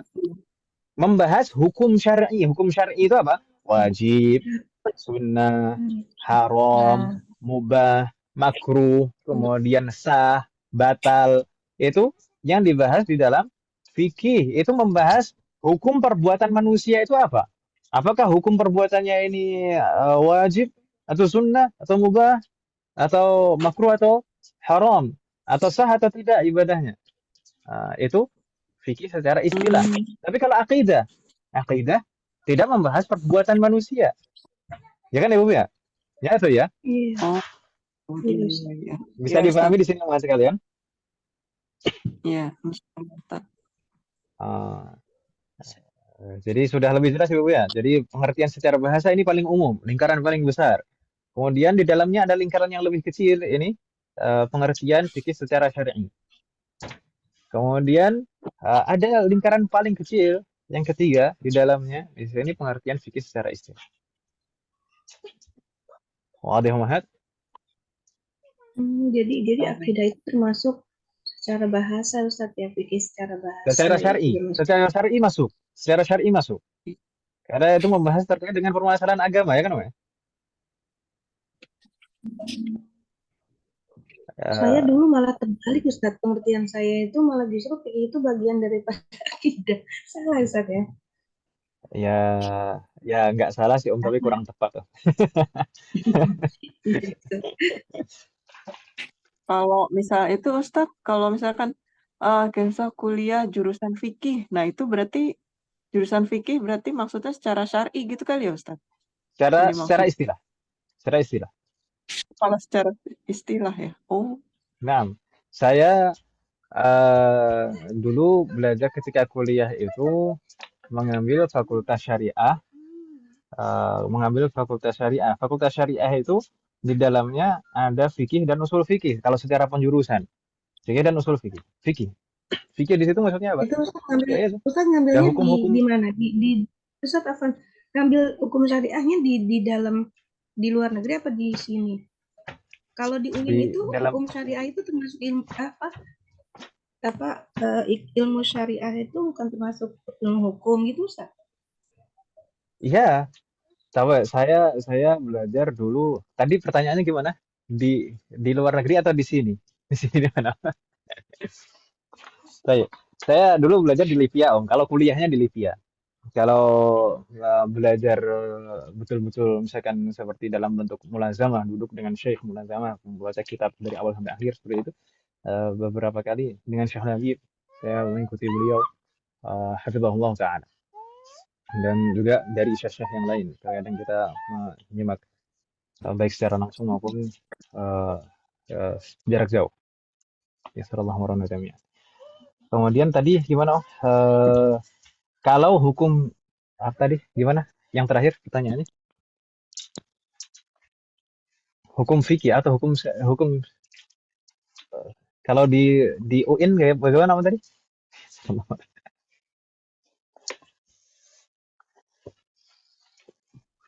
Lalu Ilmu fikih Ustaz, tadi yang sebelum saya ada yang tanya ilmu fikih. kalau di UIN tadi gimana? Ya, sallallahu alaihi wasallam. Saya jadi kuliah misalkan hukum kuliah hukum Islam, kuliah hukum Islam atau kuliah apa tuh syariat misalkan, biasanya maksudnya di sana adalah fikih yang dibahas. Fikih yang dibahas. Misalkan hukum Islam misalnya nanti misalkan sarjananya SHI misalkan. Itu yang dibahas ya fikih secara istilah. Biasanya yang dipelajari fikih secara istilah. Biasanya yang paling banyak itu yang dibahas itu mungkin yang dipelajari, saya mungkin tidak terlalu tahu pasti secara detail. Tapi kurang lebih saya gambaran hukum Islam itu masuk di dalamnya terkait dengan tadi kan kalau fikih itu terbagi menjadi 4, ibadat, kemudian muamalat, kemudian apa namanya munakahat atau fikih usrah, kemudian yang keempat jinayat. Harusnya kalau di hukum Islam itu yang dipelajari adalah muamalat, kemudian munakahat, fikih keluarga, kemudian yang terakhir jinayat. Meskipun jinayat ini tidak terlalu dipraktekkan di Indonesia. Tapi biasanya SHI itu nanti arahnya itu akan menjadi hakim apa namanya? Hakim pengadilan agama ya kan Ibu nggak? Hakim pengadilan agama itu yang paling banyak diurusi itu masalah fikih keluarga. Ya atau ya? Iya. Aduh. Iya, Ustaz.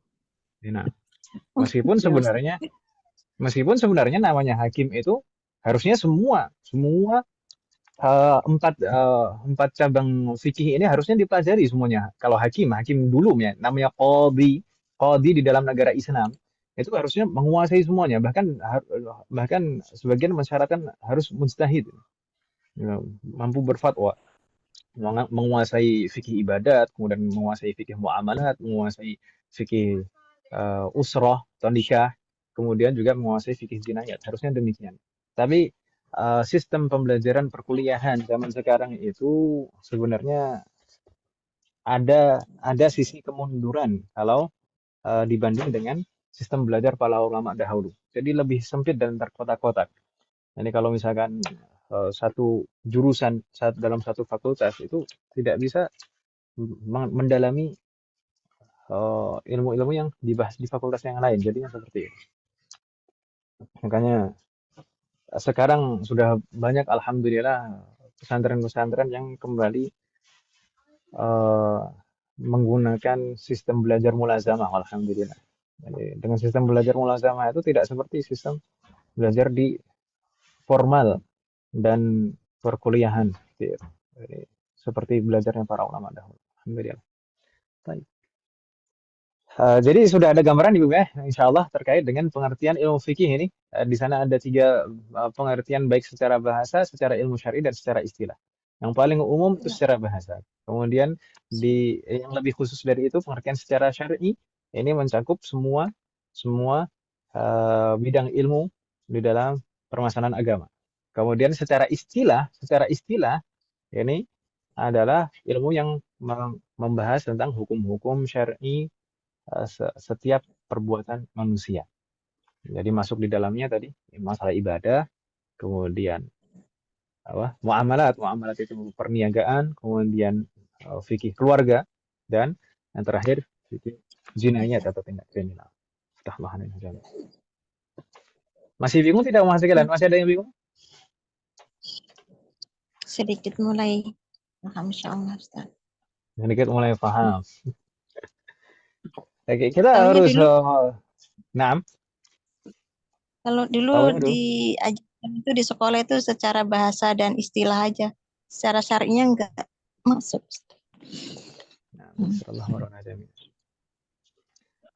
Amin. Baik. Berikutnya umat sekalian, kalau kita membahas fikih secara istilah sekarang. Kita membahas fikih secara istilah, apa saja yang akan dibahas dan dipelajari di dalam ilmu fikih ini, fikih secara istilah. Di sana disebutkan yang kita bahas di dalam ilmu fikih adalah perbuatan seorang hamba ditinjau dari segi hukum dalam syariat Islam. Apakah perbuatannya ini bisa dihukumi wajib atau sunnah atau mubah atau makruh atau haram, ataukah amalannya ini sah atau batal. Begitu Ibu ya. Jadi yang dihukumi itu perbuatan. Di pertemuan pertama saya pernah mencontohkan di pertemuan perdana, misalkan ada pertanyaan, apa hukum khamr, apa hukum minuman keras? Pertanyaan ini salah, ya kan Ibu ya? Pertanyaan ini salah. Iya.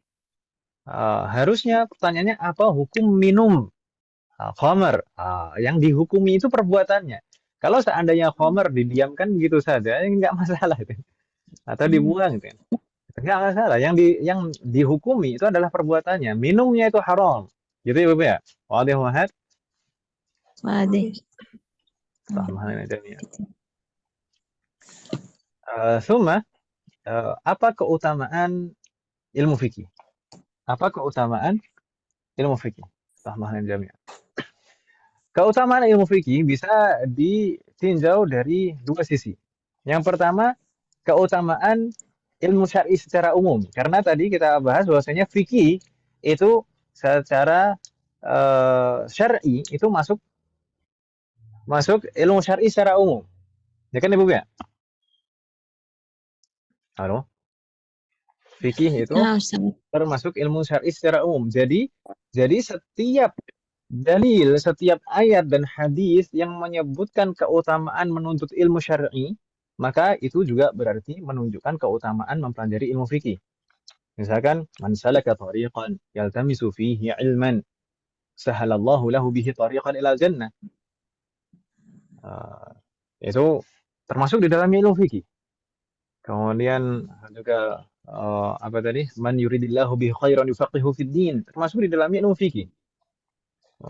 Talabul ilmi fardhatun ala kulli muslim. Sesungguhnya menuntut ilmu itu wajib bagi setiap muslim. Fa innal malaikata tadau ajnihataha li talibil ilmi ridan bima yatlub. Sesungguhnya para malaikat membentangkan sayap-sayapnya di atas para penuntut ilmu karena ridho dengan apa yang mereka tuntut, mereka cari. Baik, semua dalil yang menunjukkan keutamaan menuntut ilmu syar'i, maka itu juga menunjukkan keutamaan ilmu fikih. Begitu Ibu ya? Wadih wahad? Wadih insyaallah. Namun dari sisi yang lain, keutamaan ilmu fikih secara khusus itu apa? Keutamaan ilmu fikih secara khusus itu apa? Al-Imam Ibnul Jauzi rahimahullahu ta'ala pernah mengatakan, a'zamu dalilin ala fadilati syai'i النظر إلى ثمرته ومن تأمل ثمرة الفقه علم أنه أفضل العلوم أعظم دليل على فضيلة الشيء النظر إلى ثمرته.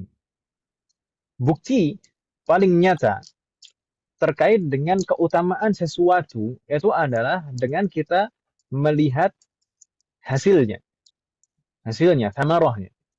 وَمَنْ تَأَمَّلَ ثَمَرَةَ الْفِقْهِ, dan siapa saja yang memperhatikan hasil dari mempelajari fikih, maka dia akan tahu alima annahu afdhalul ulum, maka dia akan tahu dan paham bahwasanya fikih adalah ilmu yang paling afdal. Baik. Maksudnya apa? Maksudnya perkataan beliau ini, umat sekalian, kalau kita perhatikan di masyarakat dari zaman dahulu sampai zaman sekarang, semua hal yang paling dibutuhkan dan paling banyak ditanyakan oleh masyarakat, misalkan di kajian manapun misalkan, yang paling banyak ditanyakan, itu terkait dengan masalah apa?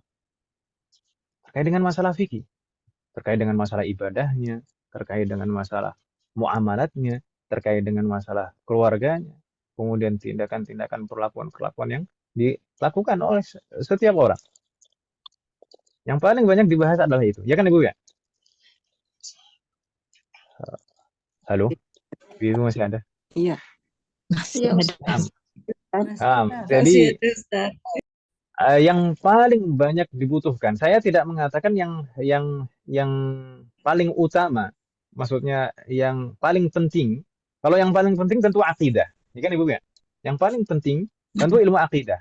Tapi yang paling banyak dibutuhkan kenyataannya di dalam masyarakat, yang paling banyak ditanyakan dan dibutuhkan itu adalah terkait dengan ilmu fikih. Fikih. Nah, itu menunjukkan keutamaan ilmu fikih secara khusus. واضح يا مهد؟ رحمة الله يكون جميعا. Insyaallah. طيب كم ساعة؟ jam berapa Mahad kalian? 9:10. Intahal waqt. Sudah selesai. Sudah habis waktunya Ibu ya? Astagfirullah. Sudah lebih 5 menit bahkan. Ini masih tersisa di sana sumber dan landasan ilmu fikih, kemudian hukum mempelajari ilmu fikih. Mungkin kita sambung di pertemuan yang akan datang saja. Tidak masalah Ibu ya? Saya minta maaf sama sekalian. Mbak Ustaz. Daripada udah terlalu malam nanti kasihan yang tidak terbiasa belajar malam dengan saya. Bukan berarti yang terbiasa belajar malam nggak kasihan, Om. Belajar malam biasa sama Ustaz sampai jam berapa Ustaz? Ya biasanya. Ya itu kalau molor, jam 10 itu kalau betul-betul molor itu. Tapi seharusnya jam setengah 10 udah selesai. Tapi mungkin ya seringnya mungkin ya antara lebih ya kadang kan ibu-ibu ada pertanyaan gitu ya.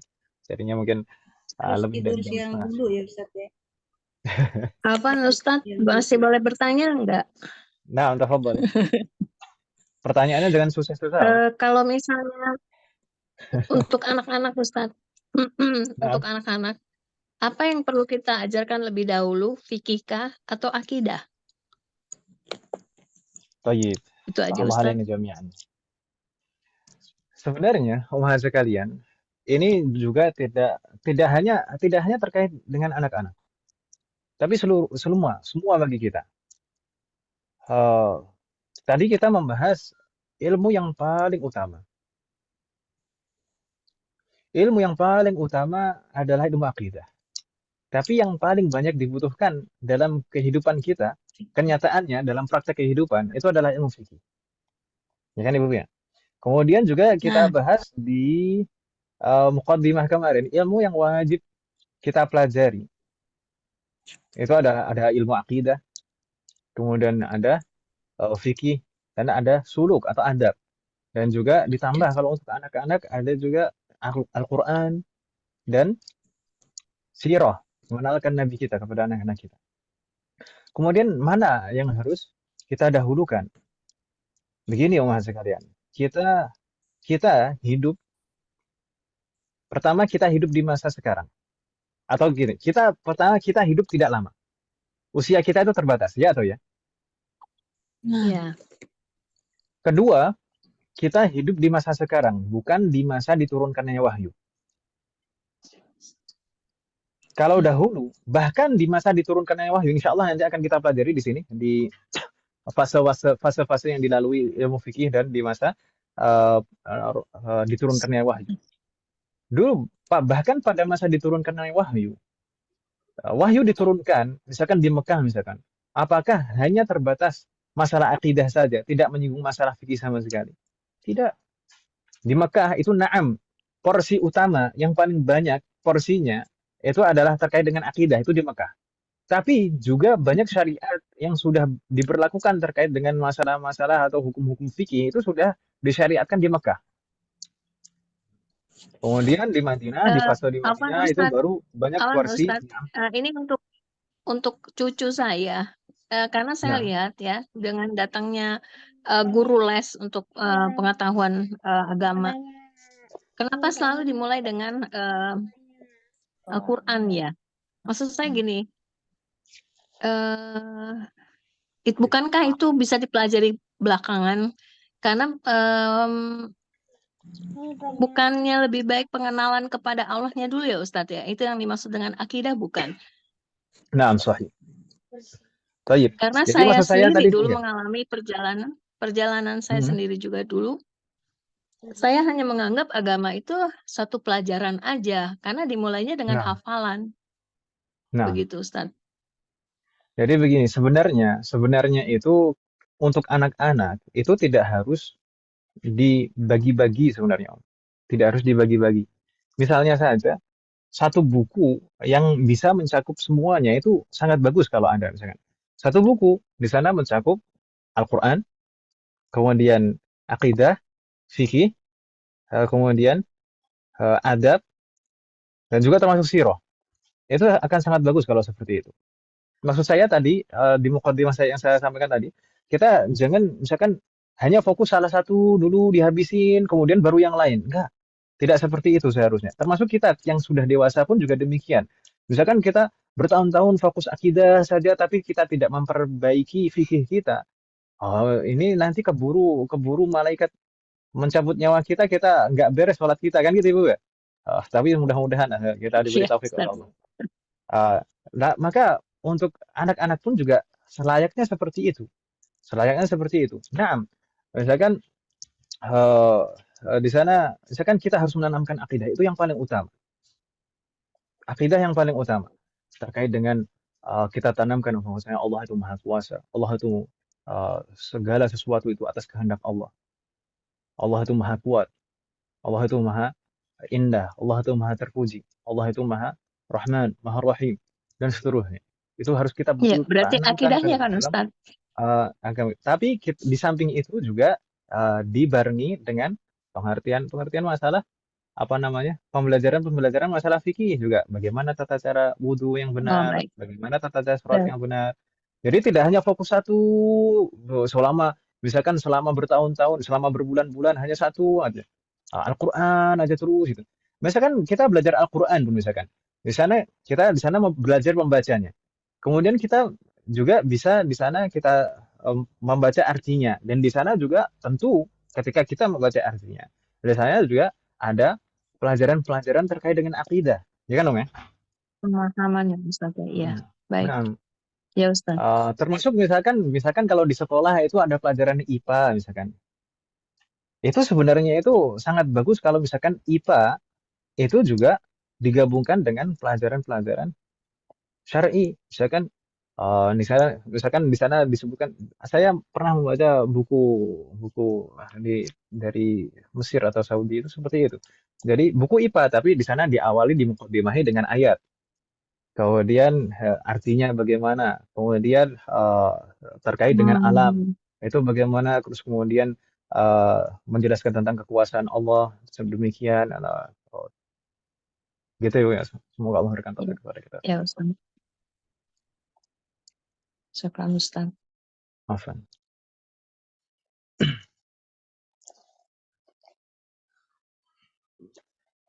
Bismillahirrahmanirrahim jami'an. Sepertinya cukup Ibu sekalian. Nah, Ustaz. Nah,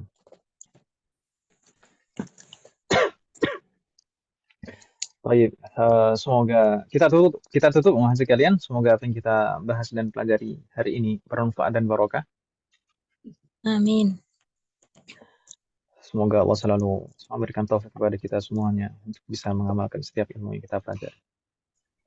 Semoga Amin. Allah selalu memberikan kemudahan, keberkahan, kesabaran, keistiqomahan, serta keikhlasan dalam proses belajar kita.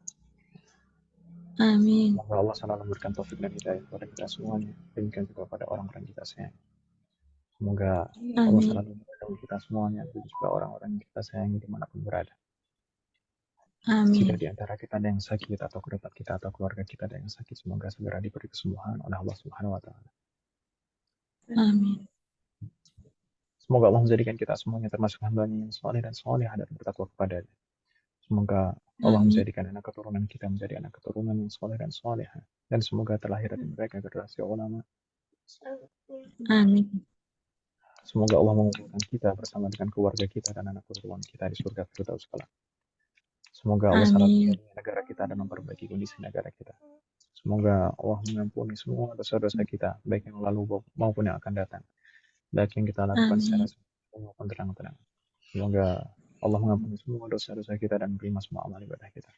Semoga Allah Amin. mengampuni semua dosa orang tua kita dan guru-guru kita dan menerima semua amal ibadah mereka. Amin. Semoga Allah memberikan keberkahan dalam setiap urusan kita, termasuk dalam ilmu, waktu, dan usia kita. Semoga Allah memberikan kepada kita semuanya husnul khatimah. Wassallallahu ala nabiyyina Muhammadin wa ala alihi wa sahbihi ajma'in. Subhanakallahumma wa bihamdika asyhadu an la ilaha illa anta astaghfiruka wa atubu ilaik. Wassalamualaikum warahmatullahi wabarakatuh. Waalaikumsalam warahmatullahi wabarakatuh. Jazakumullah khairan kasiran Ustaz. Barakallahu fikum. Jazakumullah.